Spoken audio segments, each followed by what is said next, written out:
Tutto è nato da un sogno. Questo sogno è diventato poi una visione. E dalla visione è diventata la realtà.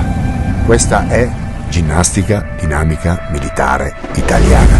Troppi giorni spesi per pensare, né trovare, per scappare, stare senza vento lì. Non si può volare, non si può spendere, la gente serve di da bere. Non lo siete, prendi pure da mangiare, non ho fame. La gente vive la fatica della vita, mani sporche, recita pulita. Libera la tua anima dentro un tempo che disconti non è da. Nasce un nuovo giorno che